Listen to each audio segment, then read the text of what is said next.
એક કહેવાય છે કે અથતો બ્રહ્મ જિજ્ઞાસા, મતલબ કે સાથે મળીને પરમ સત્યને પામવા જિજ્ઞાસુ બનીએ. પરમ તત્વનો મતલબ શું થાય? પરમ તત્વ એટલે તમારામાં રહેલી સ્વની શક્તિનો સાક્ષાત્કાર. જો તમે તમારી સ્વની શક્તિનો સાક્ષાત્કાર કરી શકો છો તો સમજવાનું કે તમે પરમ સત્યને ઓળખી શક્યા છો.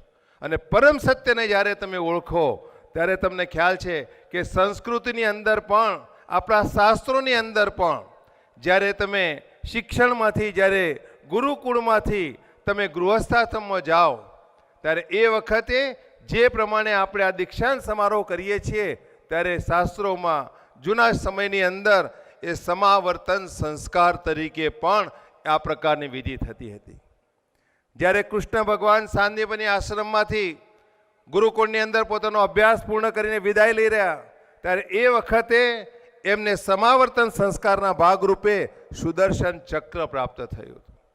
એટલે આજે તમને પણ એ જે સુદર્શન ચક્રથી ભગવાને ધર્મ અધર્મનો નાશ કર્યો ત્યારે તમે પણ આ કોલેજમાંથી, યુનિવર્સિટીમાંથી જે વિદ્યા પ્રાપ્ત કરી છે, જે શિક્ષણ મેળવ્યું છે, જે કંઈ શક્તિ મેળવી છે, જે કંઈ અહીંથી શીખ્યા છો એનો ઉપયોગ સમાજના અને રાષ્ટ્રના નિર્માણની અંદર ક્યાંક ને ક્યાંક સહભાગી થવા માટે કરજો.